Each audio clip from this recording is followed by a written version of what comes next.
Today on the show, we will be talking specialty cocktails, the United States Postal Service, the DNC convention, otherwise known as Republican Light, and a rundown on the NBA playoffs. But first, I wanted to give a big shout out to Still Austin and what makes them so unique.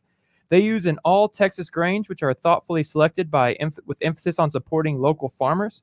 Their straight bourbon uses chef-grade white corn, yes, the same kind they use to make tortillas for Taco Tuesdays. 70% white corn, 25% rye, and 5% malted barley. Nancy is their custom 42-foot still designed by Mike Delavante, a master distiller. She is the first of her kind in Texas with slow water reduction, all owing for more finesse and complexity in the finished spirit. As always, we start with first thoughts. Karen, welcome to the podcast. Hi. Thank you for having me. Closer to the mic, Karen. Sorry, there hi. we go. I can't hear you guys. So Yeah, tell us a little bit more about what you guys do at Still Austin. Okay, so they're a very creatively driven company. Right now, the bourbon that's in your cocktails is the straight bourbon, which is a new release. So it's the first 2-year bourbon, which is great. It's beautiful, it's fun, and hopefully displayed in very versatile ways in these 3 cocktails. So talk about. I know JB needed a drink that had a little less alcohol content than ours. So talk about the finesse. I saw we put finesse in just for JB's drink, but tell us a little bit about JB's drink first. What is it that makes JB's drink special? So your cocktails are a style that I like to call bespoke. Like it should really feel like a conversation, and that conversation should end up in your glass. And so like the questions that I sent you guys were like commonplace things that I would ask people like normally during service. Your notes that really stuck out to me were sweet curry spices and the name that you picked, Airdrop. So it immediately made me think of a classic cocktail, the Airmail. So yours is kind of a riff on that. Instead of Prosecco or sparkling wine, I've topped it off with beer because you guys are beer guys. So also incorporated chai. I'm basically made like chai infused honey for that. So that's what's in the glass. It tastes really good, by the way. Cheers. How about Sean's bright pink drink that matches his bubbly personality today? Those are literally the only descriptors I got out of yours, that you wanted like bright and like bubbly, because I was like, okay, like you put like Moscow Mule and something else, and I was like, he just wants a patio pounder. So I had already like gone out and foraged for these prickly pears, and they were beautiful. Also your cocktail's inspired by the whole. Will you explain the album part of it? Which album did I pick here? God, you didn't pick. I took it from you, so like one of the main things about this podcast is Sean normally comes unprepared, so be ready for him not to know what you're talking about. He was very late too. That's kind of why I just took over that cocktail. Sean was the last person of our collective to turn in his flavor profile, and yeah, it's not surprising. How does it taste anyway? Yeah, it tastes great. I was asking for something that had kind of like a kick at the end, like maybe like a little jalapeno kick, and it definitely is. It is pretty tasty. And yeah, and what's going on? What's going on with Dustin's over here? I'm very impressed with mine, by the way. Thank you. Honestly, I thought at first when I got your answers that was going to be your cocktail, because the thing that stuck out to me was Afternoon Delight, and in my mind, like I was really hoping that you were going to show up in costume. She saw the mustache and thought Ron Burgundy. I was like, this is amazing. Let's do this. Please show up in a blazer. Let's make this happen. Would you argue that's one of the best names you've ever seen for a drink? She's shaking her head yes as she answers no. Yeah, the that's obviously Anchorman inspired, which I dig, and the airdrop is, it's less about the iPhone characteristic and more about kind of an homage to our trivia team, Airdrop Your Nudes, and how JB gets most first dates. Wow, good one. Thanks. But yeah, Dustin was waiting for that one for a while. Yeah. Yeah, that's right. Saving it. But tell us a little bit more about what you do with the company and some of the things that you've enjoyed. How long have you been with Still Austin? So I've technically been with them not for very long, honestly. Early spring, I want to say like late February, early March, I was officially on board with them. So I ended up with this job in a very weird way. So I normally am a full-time bartender, and brand ambassadorship is something that often goes on the side of that. Like a lot of like it's cool to do like on the side. Basically, they pay me to go like say hi to people, drink Still Austin, and like spend money. It's great. It's amazing. And I throw parties and I get to do cool things like this. Good work if you can get it. It sounds like. Yeah, no, it's amazing. So they're very creatively driven. I ended up getting this job because I have a friend who is my counterpart in Austin. I went to a camp with him behind the barrel with Wild Turkey. And I also cross stitched. This is like a whole story. He had asked me, he commissioned a piece for me, basically, and the whole trade-off, like I trade for my pieces, I don't sell them. And so I like traded this great lunch that I wanted. I showed up and I was very hungover. Like it was not a good look. And I didn't know like I was gonna be basically walking into like a job interview, which was amazing because I was just totally myself. And who was my boss at the time ended up being like really great. She's like, we really want to hire you. I'm like, are you crazy? Why? Were you not listening to me? Yeah, I was like the whole time, but like honestly, I couldn't have asked for a better fit. Like they haven't said no to anything that I've thrown at them yet. And so as a creatively driven person, like I'm very appreciative of that. Very cool. Very nice. It looks like you fell into something that is a great fit for you. Yeah. So those of our viewers that are ever in the ATX, make sure that you guys stop by Still Austin and say hello to Karen and make sure y'all show some love from the Escape Pod. Let them know that the Escape Pod was where you came to know Still Austin. Quality stuff, and with some guys that are normally on here drinking beer, it's cool to bring some culture onto the show. And it was pulling teeth to get these guys to fill out flavor profiles. But once we got it done, it's turned out well. So I'm pleased with it. Jim, as most of our viewers know, Jim, JB, and I are pretty cultured, but we've been really, really trying to pull our fourth to being a more civilized human. So it's really nice. This is a really good project for us to be able to be like, Sean, there's more things to drink than Bud Light. Shout out to Bud Light. If you want to sponsor us, we're here for it too. But, we're just trying to teach Sean how to do more things. So this has been a really, really nice opportunity to be able to kind of expand Sean and teach him. Like he was like, what are specialty cocktails? Like, we'll JB will explain it to you. Well, fortunately, Sean's machismo prevented him from having an umbrella inserted into that drink. But so far, we're good. I just wish one day I could be as cultured as the town of New Braunfels. I just shots are just ringing through the studio right now. But again, thank you big time, Karen. This is awesome. This is a cool treat for us, and I think the quality of the stuff speaks for itself. And yeah. My drink, I can speak for my drink, and it is awesome. It is one of the favorite drinks I've had. So it is really, really good. Afternoon delight. Yeah. I think it seems coming to a town near you. It seems like the quality of the drink will speak for itself once people have it, but you have to speak for it now because you're the only ones drinking them. That's right. That's true. That's true. We want to keep it that way, Jim. Mission accomplished. Drink your Shiner Light over there. Son of a bitch. Oh no, I'm so sad for you. I'm a very sad person. It's okay. I'm a sad, strange little man, they call me. Well, yeah. Well, Karen, do you have any final words for the audience about some of the things that you guys are doing? I mean, try the straight bourbon. It's new. It's on the shelf. The Musician, gorgeous label. Go by the distillery when you can. Like, it's amazing. They'll take very good care of you. Where is that distillery? It's in Austin. There's a whole Does it have an address? Yeah. I don't know. If my head, I feel really bad, but Google Still Austin. Google Still Austin. Find the distillery. I'm sorry, Jen. Can stuff be shipped? And can we use USPS to where it's like a week or two late? Oh no. My understanding is that Postal Service doesn't ship alcohol. Got you. There we go. Well, at this point, what do y'all ship? Luckily, the internets exist. Go find the distillery, check it out. Still Austin. Thank you again for joining us on the Escape Pod.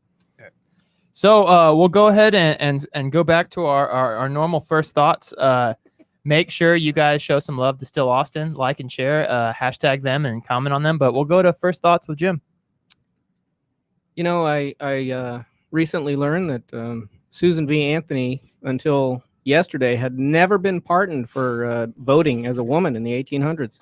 And Donald Trump went ahead and took care of that, pardoned her. God, what a guy. What a great Susan American. B. Anthony, she's doing great things. Completely took away her martyrdom. She was so happy to have committed that crime. Real quick.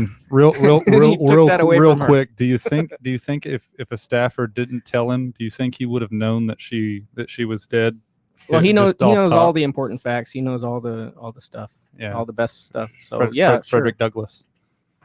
JB, first take. Oh man. I don't want to speak too soon. It feels like we might be turning a corner. Like there's still there's Is there positive JB showing up? it's a rare sighting. I You think, throw hang one on. specialty cocktail at JB, dude, and all of a sudden he switches up changes his the game. vibe. The I clouds think- part. well, full disclosure, I think my If that's grandma not might- a reference, if that's not a reference to how good Still Austin is right now, I don't know what it is. This is the first. Let me check. Oh, ever since JB started off with something positive. Yeah, full disclosure, I think my grandma might be watching for the first time tonight, so Nice. I'm still gonna try to be myself, but I Merry wanted Christmas, to Grandma. Mary I wanted to Wow. start on a little bit of a positive note, but I feel like we're turning a corner. I don't know that cases are skyrocketing, but it seems like they've plateaued at a very high level. Yeah. So it's at least not getting infinitely worse every week. So hopefully we're turning a corner, and enjoy that, because I'm about to go in on the rest of this podcast. Well, this is perfect because my first thought is going to be a little negative, and I always try and balance you out. So we're just always trying to Thank make sure. But right. yeah, my comment is for the Republican Party's racism. That Senator Harris, I would want to ask people that support that party. We try and talk about both sides as fairly as we can, but at what point does someone that's not a black person get asked if they're not from America? Where Never. a woman that's from Oakland gets asked if she's capable of Auckland, being New Zealand. Oakland, California, shockingly. Holy sh- Yeah. Oakland. Yeah. Oakland. Yeah, so being like there's quite a few things, JB rightfully talked about a few things that you can talk about her record and be able to dispute the fact that is she the best vice president candidate. But for you to automatically go to whether she is a citizen here, to me is startling. It doesn't happen if you aren't. It doesn't happen if you aren't black. It's just my thing. Like, hey, reflect on that. We will be talking a lot of crap about the Democrats coming up very, very shortly, but just something to reflect on. If that's your first thing to go on is if she's a United States citizen based on the color of her skin, I struggle with that. Reevaluate. Sean, Where are you at, man? Here we are, right? I got the lightest first take ever over here. I've been sitting at home for the last couple of months, and teachers are finally back at work. They've asked us to teach from the classroom, that's a first for an you. empty classroom, teach the kids that are sitting at home virtually, right? So it's been interesting. It's been unique. The halls are completely empty. The school is silent. But it's kind of, I kind of enjoy it a little bit. It's strange. It's different, but I think it definitely plays to my strengths as a younger teacher. Like I don't have there's not really a curve when it comes to technology and stuff yet. I'm sure I'll get there one day, but it's been interesting, man. It's been interesting to live through this right now. Before we move on to the first topic, Sean, I do think it's a really important point, and we've seen it in the Democratic convention where they're talking about that. But what do you think is the general vibe, the general thought of teachers in general at Churchill right now, and from the general schools that you've talked to other teachers from? Yeah, I think the general vibe is, I guess it differs depending on who if you're a teacher, or sometimes coaches are influenced in different ways. I think all coaches, I think I can safely speak for all coaches when I say we would love the athletes to be back, to be able to work with them in their respective sports. We're all disappointed that we don't know if we're going to be able to have a season, let alone practices or workouts again. And not just in an environment in which we're competing, but just how close we are to our athletes. We form these bonds with them where we're mentoring them and coaching them. And so I think I can speak for all coaches safely when I say we'd love to have the kids back. And it's not to say that the teachers don't, but there is a large amount of the teacher population, especially at my school, that's overwhelmingly older. Yeah. Right. They're in their 25th, 26th years of teaching, and their concerns are way different than the concerns of a younger coach that's on staff. And so their concerns are still valid, very much. And they're having to struggle kind of, getting the technology under their belt. But I think the jury's still out as far as, should kids come back, and should they, and how soon, and how are we going to make it happen? Well, first topic on the docket today is the United States Postal Service remaining in the news as they continue to be politicized. Louis DeJoy, being in charge of the United States Postal Service, has eliminated overtime and a few other elements to cause fear that ballots might not arrive in time. Fear not, the Escape Pod listeners, our resident expert Jim will get us up to speed. What are your thoughts on everything going on? Well, it was a big surprise to employees of the Postal Service when DeJoy was selected. I guess it shouldn't have been a surprise because the president makes that selection, but he is definitely a Trump supporter of the highest order. He's donated millions to Trump's campaigns. It's not an endearing trait, but keep going. Fair enough. So employees at the Postal Service were kind of waiting for the other shoe to drop when DeJoy showed up. And fairly recently, he made some decisions that certainly ruffled some feathers. He insisted that overtime would be eliminated. Mail would be delayed if carrying it would result in overtime. So there were some routes out there who didn't get their mail delivered for days on end as a result of that order. He's recently ordered a bunch of mail sorting machines to be taken out of processing centers. Well, when that happens, currently compared to the last several years, first class mail volume is down, letter mail volume is down. So it seems like a reasonable business decision to take those things out. But what are you going to do with them? Like, why take them out? It's not like you're filling that space with anything. Yeah. You're taking them out. And then if something goes wrong with another machine, and you can't shift productivity to one of these other extra machines because now the extra machines are gone. So, and the timing of it is certainly suspect because of Trump's admission a little while ago that he's refusing to participate in funding the Postal Service because it will mean that the Postal Service would then be able to handle mail-in voting.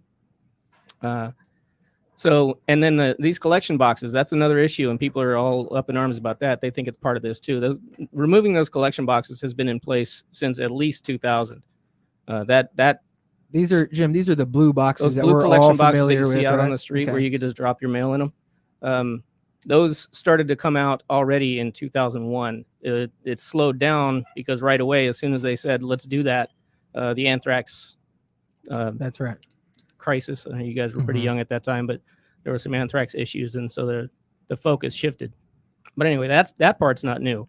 This removing all the extra machines that nobody else can use, they're just throwing them away. Why was it an emergency all of a sudden? Right after Trump says we don't want the Postal Service to be able to handle mail-in balloting? Unless it's It was in a problem. Florida, right? Jim, Florida's yeah. cool. quick question for you, Jim. Yes, sir. I'm not completely up to speed, but if you had one takeaway, like I do know that, I guess from what I know is that the Postmaster General, it just being appointed by Trump, it kind of reeks of a 19th century spoil system. Can I ask about this real quick? That I had heard differently that it was actually a group. I had read a couple different articles that's actually false. That Trump didn't. Is that for sure true? That from your understanding that Trump did appoint him? Yeah, Trump makes the Okay, I was just trying. I'd read a couple of things. Sorry, go ahead. And so what you might be thinking of is the Board of Governors. Correct. Yeah. That's what I'd read. Okay, all right. Go Okay, ahead. so sorry, Sean. Again, to me, like just being a history teacher takes me back to the Gilded Age, in which if I support your campaign, I'm gonna reward you with some sort of job.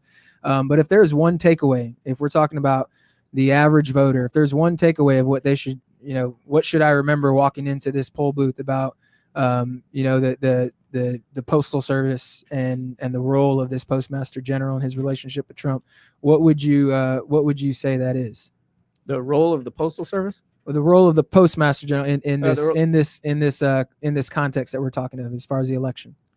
Well, he has to be very, very careful to keep an arm's length distance away from the president's policies, and because we have this whole conflict of interest thing. He owns significant stake. He owns between $30 and $75 million in interests in businesses that deal directly with the Postal Service. Wow.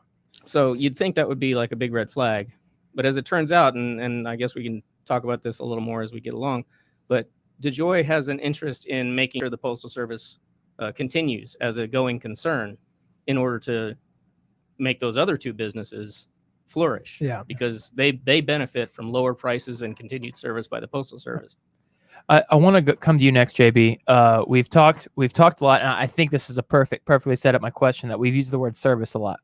That the USPS is a service. Like we don't ask for returns on the United States military. Like why are we at this point where we ask for this stuff? And like, what are some of your thoughts on that? Like, why do we need these things being services? Why is this different than a lot of other services we ask for? The short answer to your question is because of who the president is right now. So like amongst his followers, one of the first things that they'll tell you is, oh, well, I like him because he's a businessman. He's a businessman, right? So that's the only time in American history where the profitability of the Postal Service has ever come into question. And so when I hear something like that, something that is actually a service to the American people, my next thing is what you just said. Then where is the profitability in a $785 billion military budget? How much money did the Army make for the country last year? How much did any service Pentagon. make? Yeah. How much did the Pentagon budget? How much of a return did that produce for us? So it's called the Postal Service for a reason, because it's meant to serve the people. And the notion that because it's not a profitable entity that it should be defunded is asinine, just like countless other things that come out of the administration. So, Sean, we're going to come to you next. Just a couple of things, just to try and be as balanced as possible. That so he has walked back. He's at least halting everything until post-election, and the Postal Service has officially endorsed Joe Biden as well. So just trying to show both sides of that. The Postal today. Service did not endorse anybody. Unions within the Postal Service. Okay, would have thank done you for that. That's good. That's good backup. But Sean, I'll come to you next. What are some of your initial thoughts on this conversation? So I immediately go to, I know it's all fun and games to shit on Trump all the time, and I'll do that. So easy. I'll do that with you guys 7 days out of the week. But Yeah. we're not on this show. We're not about letting Democrats off the hook either. And so my question for you guys is, in my eyes, there's no doubt that Trump would like to, I think the word that they're using is kneecap the Postal Service. But what's the Democrats' role in this thing? Like, do they really care about the existence of the Postal Service, or are they also just as guilty of politicizing this issue for their own gain in 2020? Well, I would say too that just we've talked about this a little bit off camera, but part of these things are policies that we're signing. Like part of the reason that they're so negative right now is they're being asked to be able to have retirement for people 75 years down the road, and they're like some of these things that have changed, and the conservatives way before Trump have been trying to privatize the United States. They've been trying to that's been the direction of the party for 40 years. Correct. So this didn't start with Trump. So I think that's a fair thing as well. I guess this is what I'm asking, is that if Democrats had the choice to kind of compromise on a bailout with Republicans, do you think they would take it because it's what's good for the Postal Service, or do you think their eyes are set on the prize? Like, I know what are the ends worth it? I don't think that you're so. There may be a straight answer to your question. There may not be. So like what I'm saying is, it may be the right thing, in my opinion, is obviously to defend the Postal Service. But I don't think, to me, history would show you that it's not really coming out of the goodness of most of their hearts. Yeah. It just so happens that the right decision happens to be opposite of the right end of the political spectrum. So if that makes sense. So it's not because they're noble. It's just because the other side is trying to do the bad thing. So they're kind of getting away. They're kind of getting a free pass, I guess you could say. And it's like they need to be responsible for ardently defending the Postal Service. But whenever Trump is your adversary and he's trying to defund something that's existed forever, it's a cop out for them. Like they don't have to explain it much because they're already on the right side by default. I want to ask a question to the group here. That do you think this is a smart move by Trump to attack the United States Postal Service? Has a 91% approval rating. What do you think the reasons are behind him trying to politicize this and make this a thing? Just the election. It's another thing for him to use to either explain a loss or to try to tilt tilt the tables in his favor. But it's another thing to throw the results of the election up into the air to where there's uncertainty. And that's always been, you're spot on, Justin. I mean, we're on the same page in that respect when it comes to, like I'm putting the responsibility on both sides in the sense that like I'm concerned that this is the hill that we've chosen to die on, where it's like at the end of the day, the election is going to be questioned on either side based upon what happens with mail-in voting. And regardless of who wins in November, I just hate the outcome in which democracy is just undermined, and our elections are they're going to be questioned even more now than ever. So I want to touch on a couple of points. First of all, I agree with you that it's all about Trump insisting and with completely baseless that voter fraud would be rampant. There's no evidence of that. Zero evidence. There's no evidence of that. Furthermore, Oregon has done exclusively mail-in voting for the past 20 years. Ever since 2000, they've done nothing but mail-in voting. I think we have 10 states. You don't have at that point. Oregon. Well, there might be, but Oregon has the best track record so far. You know that's the one that always we talk about. My students say Oregon. They are. Okay. That's the Origami? thing. That's the thing. He's got an issue with Oregon and other places voting by mail, but not Florida. Not Florida. Yeah. Well, because there's a lot of senior citizens that choose to Well, they retire figured there. it out. Apparently, They figured it out. They figured it out because of 2000. So all these complaints that voter fraud would be rampant, it really would take nothing but a phone call to Oregon. All right, you went through some growing pains. Now you've arrived at the solution. Tell me what the solution is, so we can do it. It's really that simple.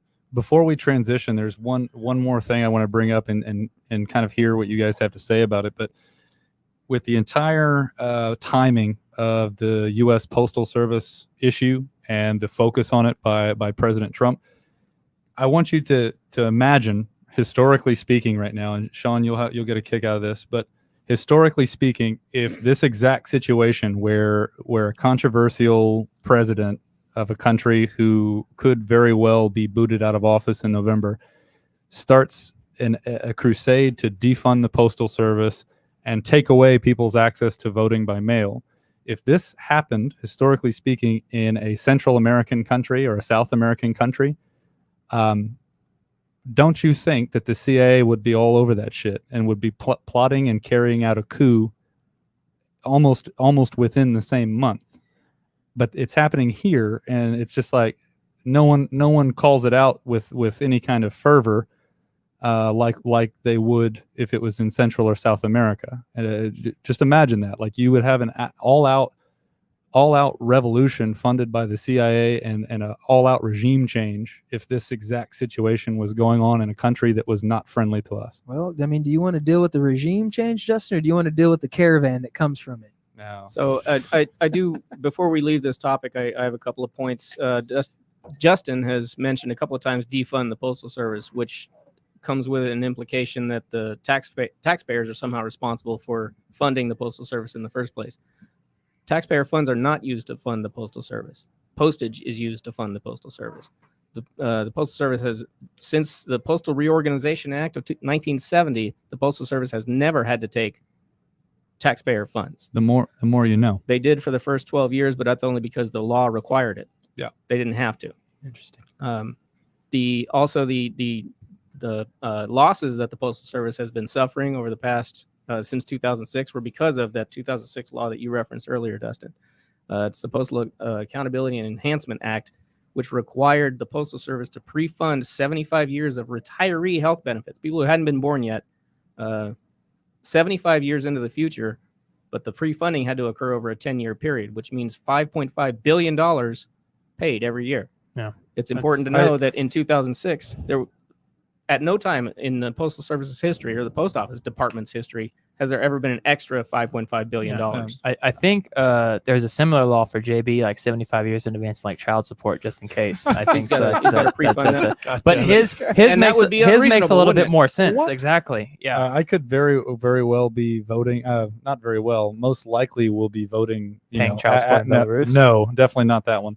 But voting absentee, which they've claimed again and again is not like mail-in voting. And it's like, That's literally mail that travels across No, the it's Atlantic different. Ocean. It's different. I heard Trump speak. He said it's different. Yeah. So you stupid idiot. yeah, You yeah. stupid idiot liberal.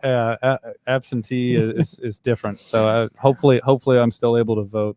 Well, next we're going DNC convention. Monday evening, the DNC kicked off with progressive speakers such as John Kasich, Colin Powell, and oh wait, yeah. What are your guys' thoughts on the DNC lineup?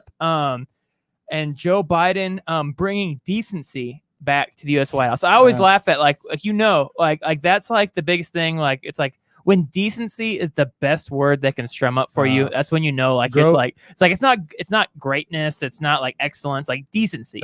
That's a new motto though. Nice. Kids grow up and be a Republican. You might get to speak at the DNC one day. Like yeah. JB, tell us how you really feel. I don't know if you guys really want this right now. I had Hopefully to. it's positive. I watched. Hey, grandma earmuffs. Yeah, I watched the convention, but I had to do it in like 5-minute increments because I would get so mad that I had to change it and then come back to it and do it. I had to ration it because what a shit show. Goodness gracious, like it was It like really is. I already assumed that it would be awful. And it just exceeded all expectations and became even worse.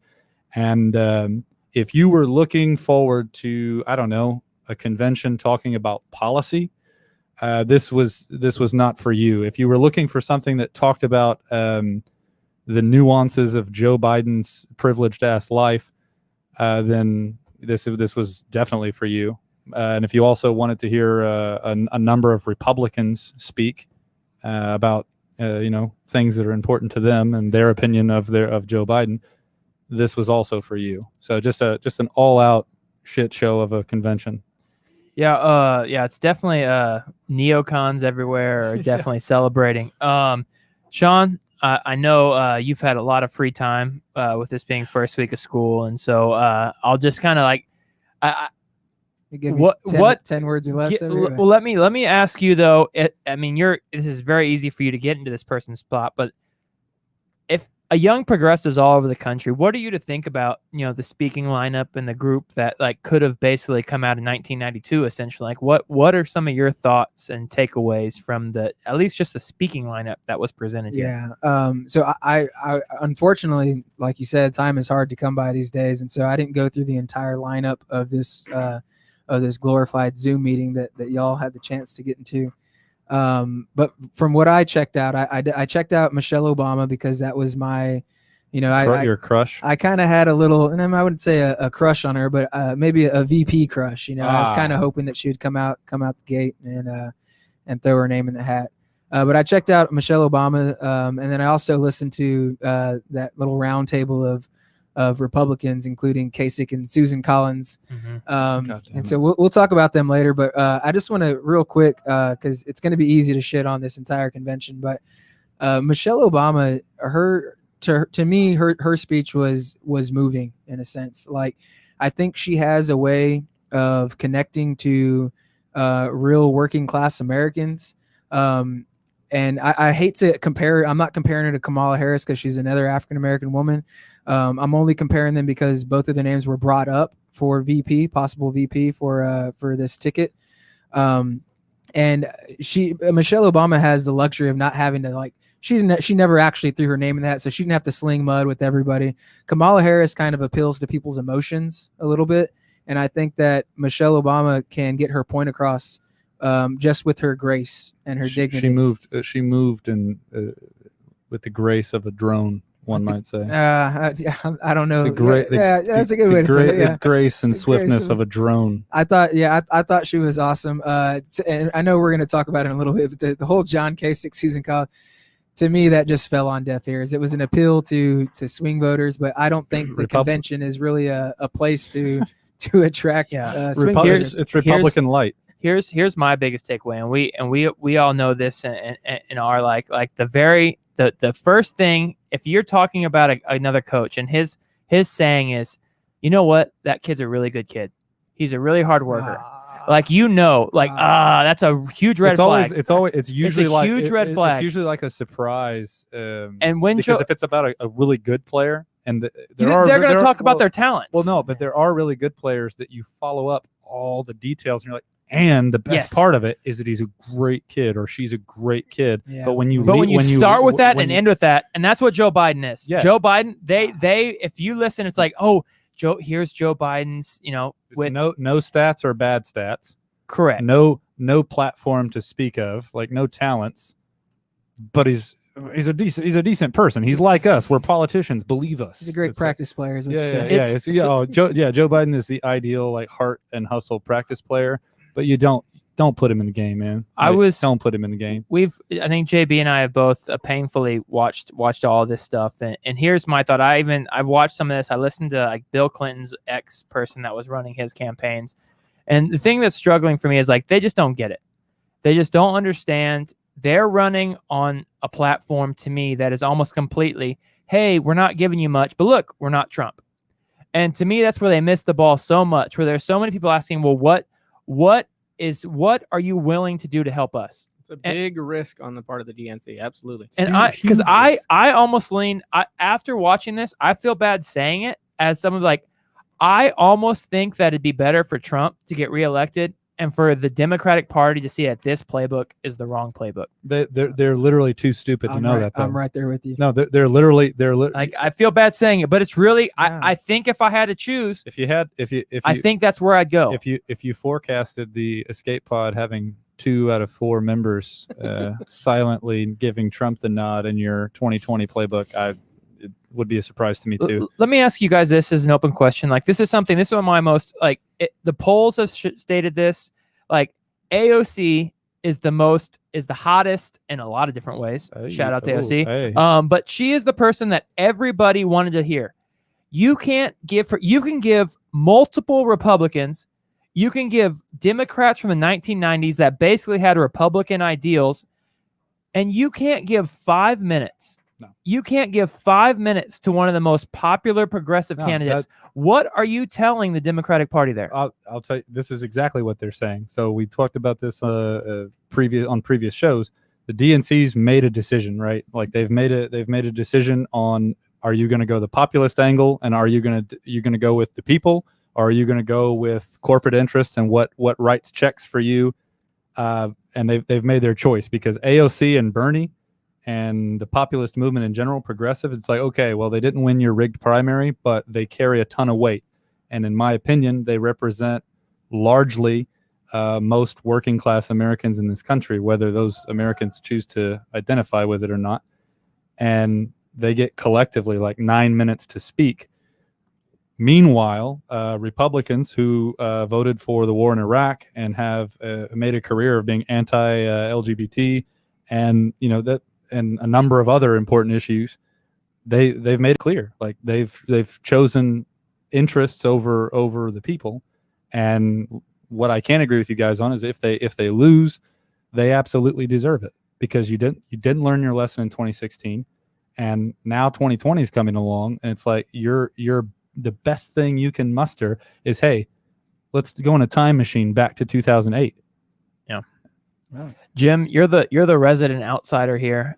You've been the resident expert. Now you're the resident outsider. So next I'll have you be the resident something else. But as the resident, just insert thing after that. What are your thoughts on what we're talking about? It certainly seems like the DNC strategy, the whole focus is to avoid dealing with what the Democrats are planning on doing, and just make sure that everybody understands that Trump sucks. Look at what Trump did that sucks. Look at this other thing that Trump did that sucks. Look at this other thing that Trump did that sucks. And parroting or trotting these Republicans out there to further that agenda without actually having anything in there that, what is Biden going to do? What do we think Biden's going to do? They didn't talk about What it. is That's a he great going to do? question. They didn't talk about it. That's the problem. Can you- There's no platform. Because he's going to go whichever way the wind blows. Let's not It's pretend that he's going to do fucking something different. non-platform. But honestly, I would not hope that Language, Trump JB, your wins. grandma's watching. I still would want Biden to win. Sorry, Grandma Barry. Just for the sake of we all love you. judge appointments. Judicial appointments is enough for me. Absolutely. for Yeah. Trump not That's to a be around great. anymore. That's a great. That's Let a great me, call. hey, real quick, I want to plug a point that you said because we're talking about almost calling Joe Biden into action, and he's still kind of hiding somewhere away from this pandemic. But there's something that Michelle Obama said when she opened up her speech that kind of resonated with me when she said, she said something along the lines of like, I wish I didn't have to be here right now. And she said there's far more important things going on than not more important than the election, but our family and our health and our safety is more important than a lot of things than a political debate between the left and the right.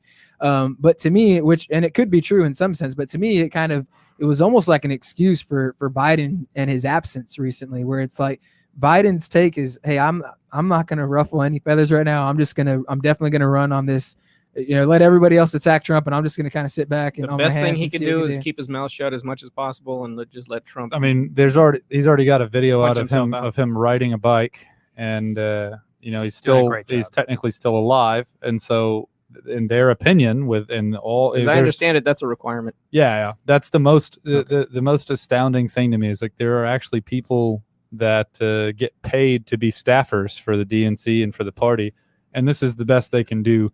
By the way, during the convention, man, we talked about it earlier. Like, I honestly thought it was a joke. Like, I was about to bring that up next. It's Yeah. worthy of an Yes, it SNL is. spoof. It's worthy of a Let me funny. record this for you, JB. It's Give worthy, a shout out to my gal Elizabeth Warren. Oh my goodness, it's worthy of an SNL skit or a Funny or Die God, scene. It's crazy. Elizabeth Warren was Progressive Elizabeth Warren. Yeah. Oh my God. Elizabeth Warren hosted the Native American Council segment of the DNC of the convention. You're damn right she did. Yeah. So the woman who paraded as a Native American for 30 years without actually being Native American gets to be the speaker for the Native American Council segment, and I it's think just that's like they had to shut down the chat. Obviously, That's all semantics. Yeah. Is there anything There's that this is 2020. Irony's dead. The I voice thought of- that was the perfect? Yeah. I thought that was the perfect symbol for the DNC not having their finger on the pulse. Like that, like it did in the great bigger picture, it doesn't mean much, but it just shows how little pulse they have. We've had real quick before we transfer over. We've had a lot of people asking, why didn't Sean finish his drink? Why is there still drinking his when everyone else is done? Oh God. Guys, It's just kind of how he That's does. right. It's Guys, just kind of how he does things. It's listen, guys. Sean has to drive. He's got a very low tolerance. He's already got stress. There's some anxiety, a little bit of joint pain, but fear not. What? Natural Heights CBD oil has your back. Nacogdoches Road, give him a shout, give him a call. Go get your CBD oil. Don't be like Sean. And a special announcement for September 22nd. We are having an Escape Pod MMA fight live on camera instead of a Right there. podcast. There's going to be a strong elbow to knock Sean out. I'm showing in Vegas at minus 550 in a fight with him. What would be your call, JB, before we move on to True Sports? If we were in a fight, would you think I'd knock him out in the first, second, or third round? I have to choose one of those. Those are your three choices. I don't know. I don't know, man. Sean's pretty tough. But do I have to drop 30 pounds to get into his weight class? Hey, just for the viewing quality of the fight, I want it to go 3 rounds, So I have to take it easy and, early. and I kind of want to be the hype man for it. Can I pick y'all's? Can Justin, I pick y'all's songs? I'll make it fair and I'll put those gloves on. You could be bare knuckle. I want to see what you look like losing 30 pounds. Have you seen Papillon? Yes, I have. Well, to me, it's almost like I would think it might be close because it's almost like fighting your youngest brother. You you can beat them up, but you feel really bad about Like it. And you you don't want shouldn't do mom it. to yell at you. Right. Yeah. So that's but another conversation.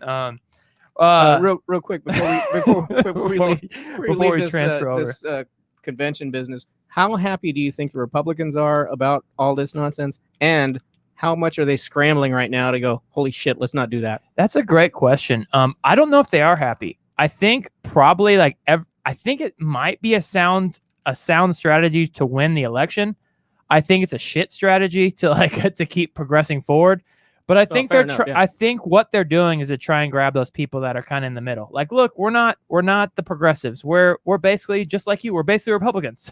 Like So- we have the same thoughts and process What as you. We're just not what we're Donald gonna Trump. see, I think, is that Republicans that their convention is going to look wildly different because this looks. Well, bad. we've seen some of the speakers, and the speakers are wild. Jim, It's it's- gun owners oh, from yeah. St. Louis. man, It's the oh. guy who got stood up by the Indian The tribe. only thing left is for them to get George Zimmerman to come.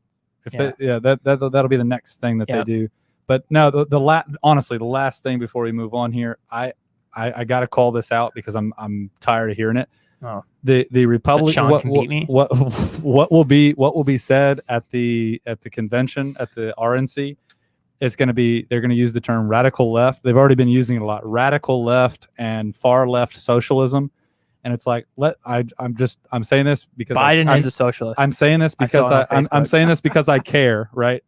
Escape if pod. you- if- Biden's a socialist. I saw it on Facebook. JB's lying to you. Yeah, I'm saying this because I care. If you honestly believe that the current DNC platform and the current Democratic candidates are socialists or that they're far left in any way possible, I'm politely telling you that you don't know shit.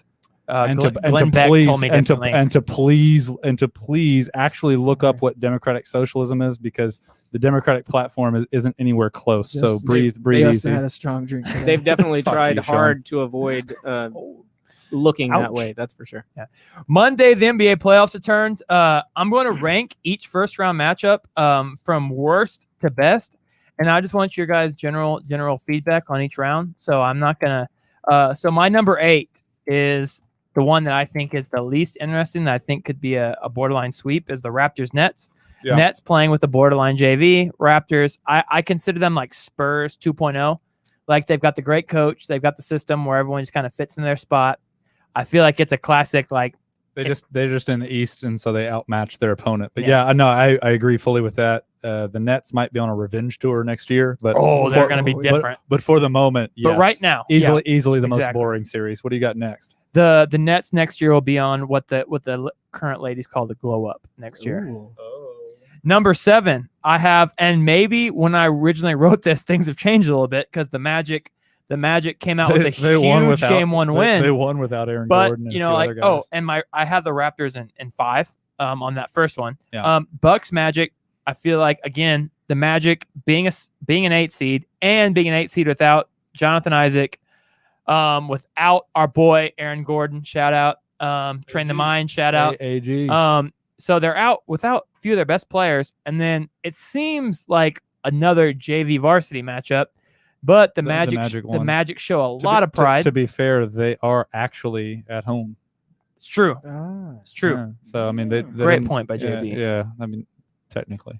So any fun points on Uh, that worthless series? Dude, to be honest with you, I would still say the Bucks in 5. Do I you? also have Bucks in yeah, 5. Bucks in 5. Yeah. Nothing to worry about. Sean, we really don't want to hear from you after this. So, do you have any points about the Bucks and Magic? I don't really have any great points about the East in general. The East, you're gonna hear a lot of East early. it's a lot of. Yeah. My number 6 is another East. The Heat and Pacers. I have Jimmy Butler versus Warren is interesting. That's one of those where they've been talking a lot of shit. I just don't think the Pacers are a lot of fun to watch. I really like Miami. Spo is one of the most underrated coaches. They also have great culture. Dude. Shooting around Butler. Culture's there, offense is there, defense is there. My favorite, I would say, one of my favorite young American guys to watch is Tyler Herro.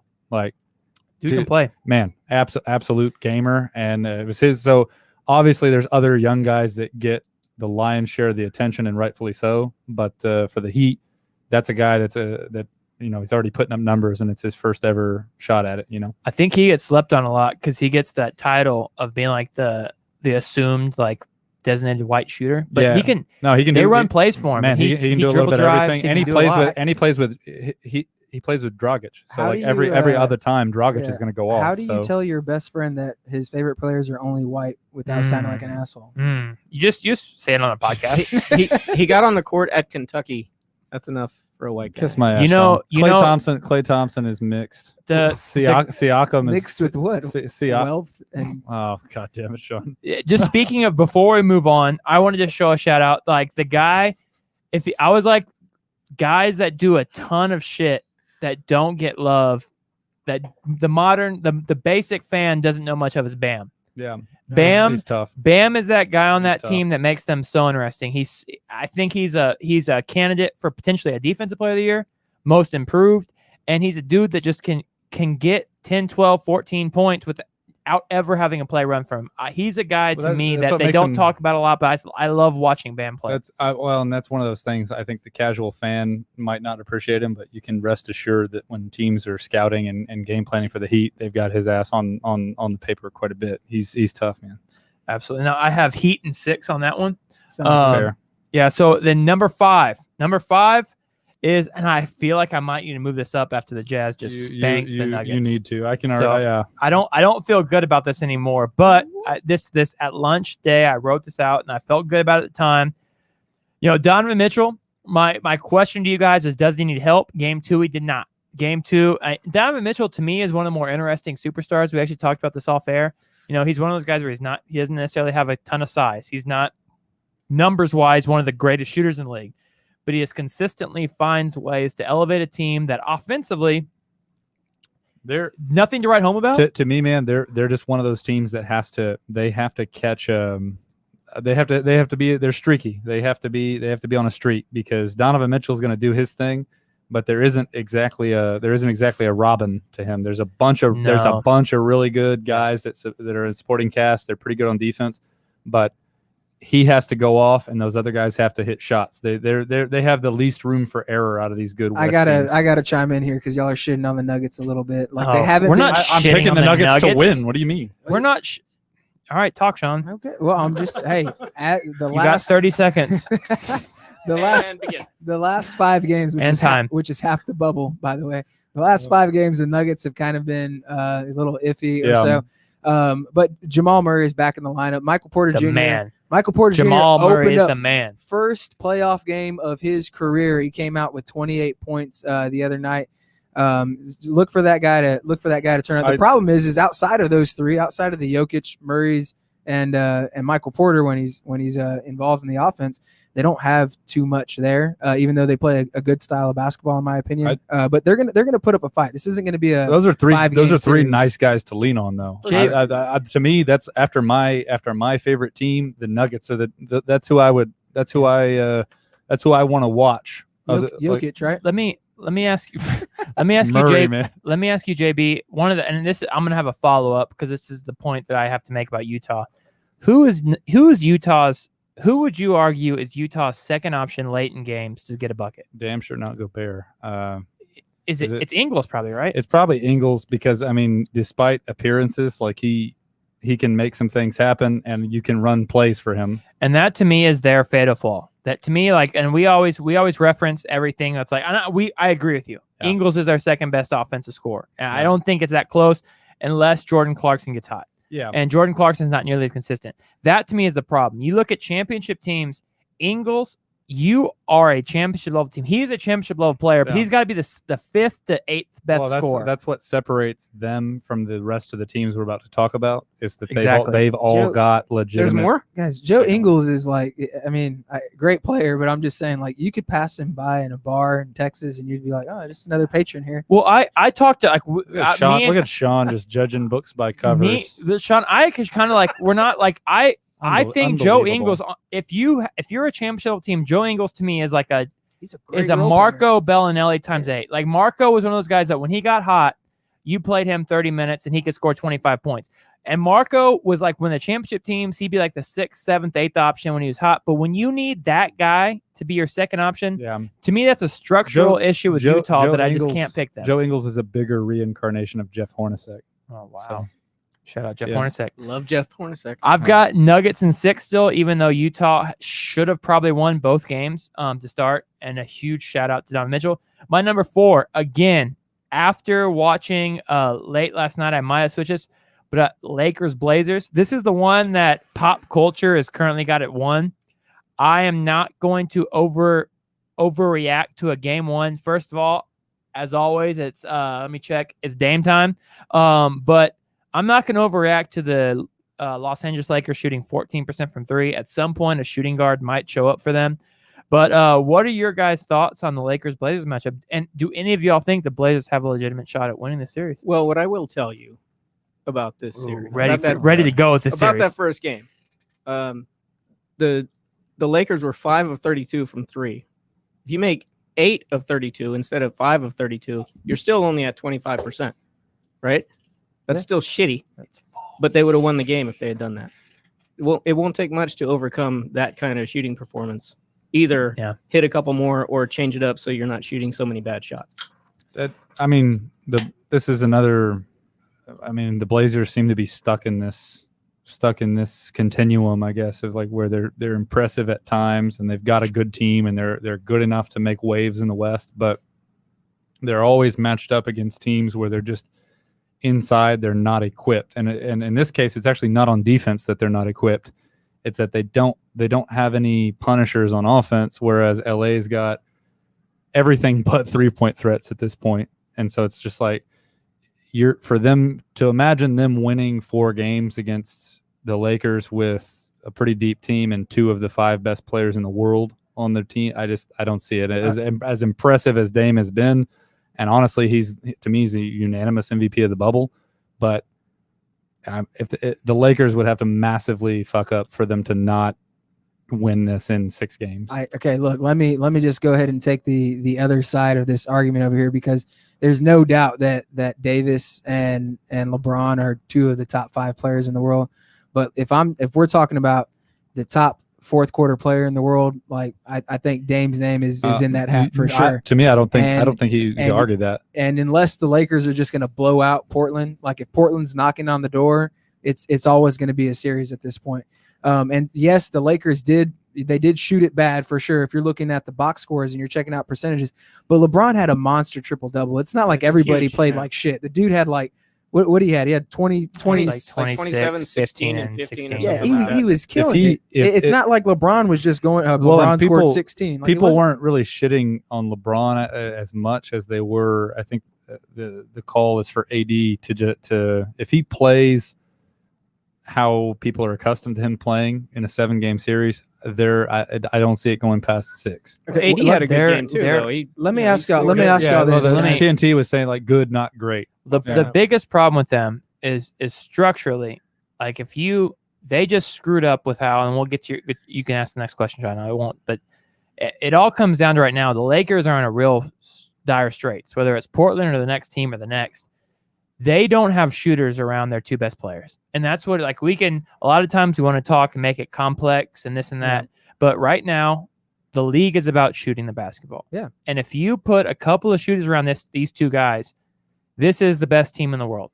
Because you have Anthony Davis and LeBron, but right now they have guys that can't make open shots. And obviously we all understand spacing changes completely when guys can't make wide-ass open shots. And as much as I'm not the biggest Danny Green fan in the world, but it's like he's not. I don't foresee him shooting that poorly again. And those other guys, I don't see them for shooting that poorly. Yeah, KOC. Danny for Green 7 games. Yeah, Danny Green's a great fit for. He is, but he should be the 5th. He should be the 3rd best shooter on the court. I'm saying those 2 are on. If we were talking like best of 3 series, then LA would absolutely be sweating. But we're talking best of 7 series. Fine. Just the same way as the Bucks shouldn't be worried.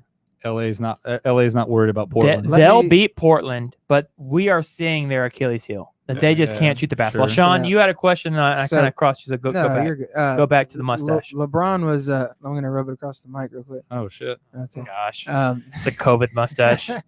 Hey, so LeBron was really big on getting back to playing back. First, he made that comment, says, "Hey, if there's no fans, we're not playing." And then he was one of the biggest spokesperson of returning back to play. And in my eyes, I thought it was about him chasing his legacy and chasing that GOAT status. If we're talking about the greatest of all time, guys, I can't stomach watching a game and seeing Alex Caruso guard Damian Lillard when LeBron James is on the court. I understand. Sean hating on Caruso, a Texas boy.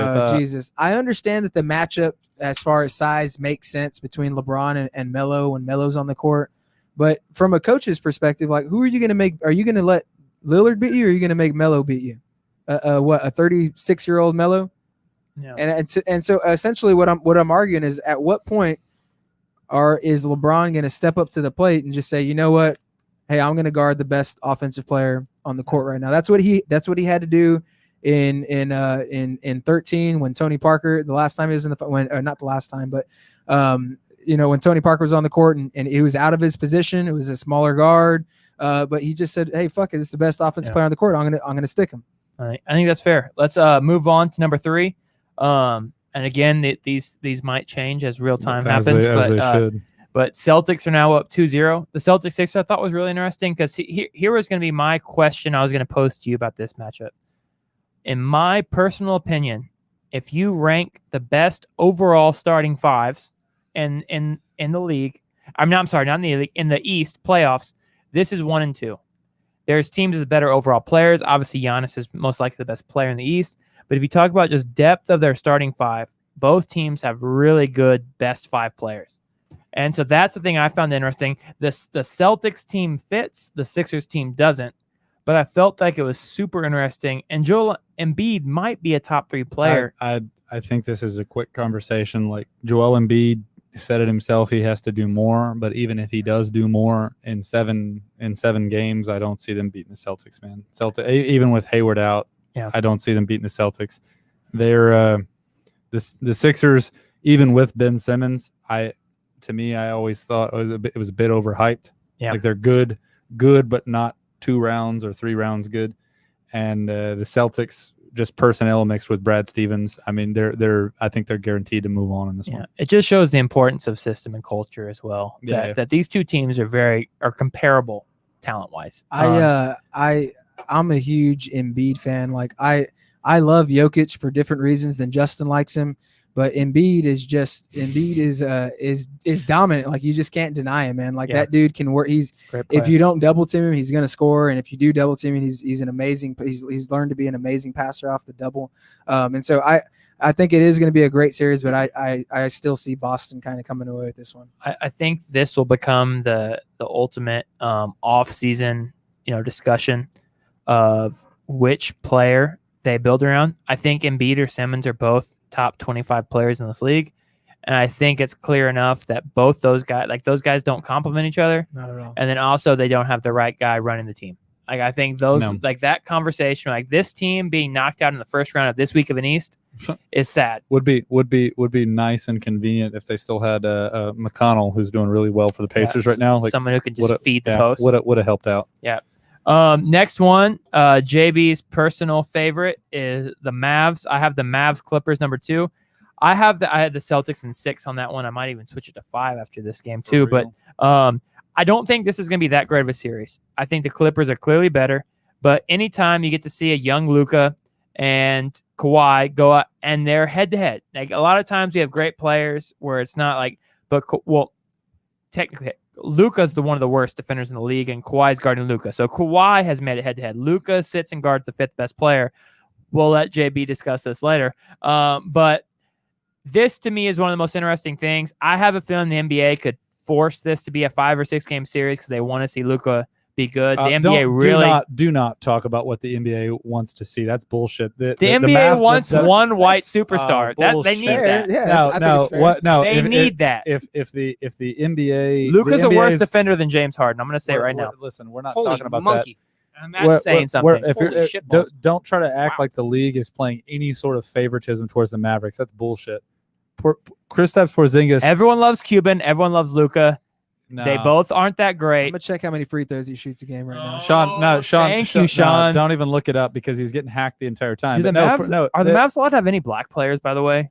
This is wild, guys. Like Porzingis gets ejected. Are they only allowed to have 2 Americans on the court at a time? Let me finish. Porzingis gets ejected almost at the beginning of the second half, and so the underdog team loses the game by single digits off of a bullshit ejection of their second best player. And it's like, sorry, the 7th seed has a little bit lower margin for error than the 2 seed, and the 2 seed still only beats them by single digits, really by about 6.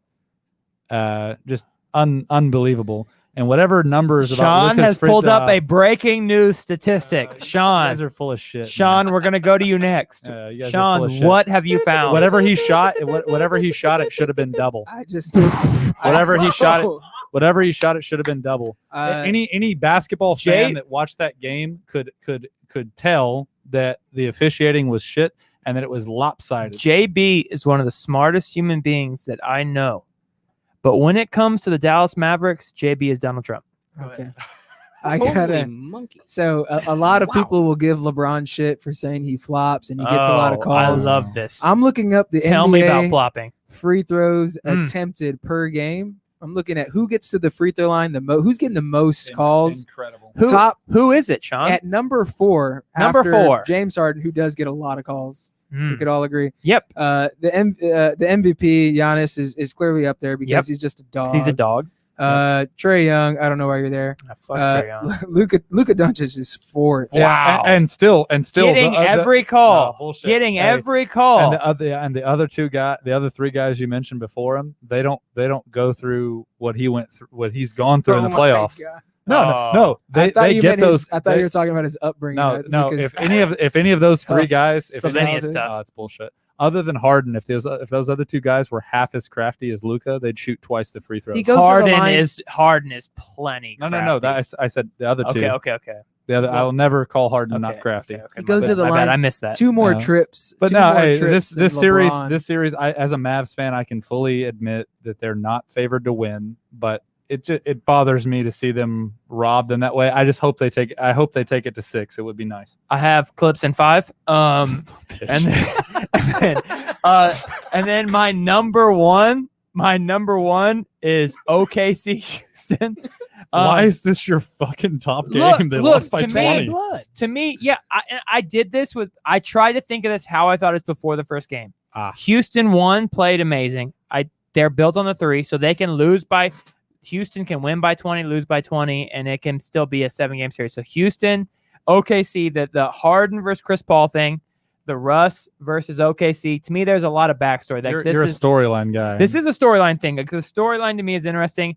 To me, like, Steven Adams is one of the most underrated big guys in the yeah. entire Fuck yeah. league There you For go. sure. against a small ball Houston team where he's like, do I just take over? Do we play normal basketball? To me, this is super interesting. Sean, what are your thoughts? Again, I have Rockets in 6 on this, but this is, to me, I would switch this around a little bit. But like I said, I tried to do it before everything happened. But Sean, what are your thoughts? I too like a good soap opera, Dustin. And I That's like why you drink pink drinks. Yeah, exactly. Right, the drink that I made for myself today and didn't finish. But I Never do. you can't count out James Harden, man. We said it a couple of weeks back. I think he's one of the greatest scorers to ever play the game of basketball. And even though there is a cool backstory there, like at the end of the day, James Harden, we just talked about, he goes to the line more than anybody else in the league. He's going to find a way to have his team win and advance in the playoffs, man. I expect to see James Harden in the Western Conference Finals. You expect to see who in the Western Conference Finals? James Harden. So you have breaking news. You have Houston beating the LA or Portland. I have them going to the Western Conference Finals, yes. Okay, very, very interesting. We'll have to Yeah. go a little deeper into that. You thoughts on my number 1? Bad choice of being number 1. Thoughts on that series? I mean, well, I feel like if you made that, if you were tasked with making that list 30 minutes ago, you would have switched it up. I think Clippers Mavs is still probably second, but I think we would move Nuggets Jazz after what happened with Mitchell going off and them winning. Now that it's 1-1, I think Nuggets Jazz kind of moves up, and OKC Houston actually moves back. They could trade, and then everything else is good. Well, guys, thank you for joining the podcast. Make sure you like, share, and subscribe Do to that. the Escape Pod. Just do it. Make sure you go to Pub Sports Radio and you like their stuff. We're at Southtown 101. Where else would you rather be? Thank you guys for sticking around with us and enjoying the show. Big shout out to Still Austin, by the way. Still Austin. And then we're going to go ahead and push it to Mr. I drink an eighth of my drink, Sean Spain. Send us out, buddy. Mr. First week at school, got his name tag, feeling super cool. Probably gel in the hair, actually. Mr. Sean Spain, I comb my hair over because I work at a really nice school. This is the first year that his hair's been long enough to actually put a little product in it. So Mr. Sean Spain, I either need to stay 100 feet away from playgrounds or I've done porn. Oh my! Sean, the please. mustache is coming. It's great. Any more? Jim, you got anything to throw in here? Super Troopers. It never even occurred to me to shit on you. Uh, So thank you. Ugh. Thank you, Jim. Yeah, All right. Sean, Sean? send us out, buddy. Hey, Send us out. I got you. Hey guys, it's been a great week. Happy to be back at work and be in a routine. If you do have kids returning to school, make sure you check in with them, man. These guys got concerns that you probably don't even know of yet. So just kind of a little message for mental health, and I hope you come back and join us on Wednesday. See you guys next week. Be safe. Have fun. Peace.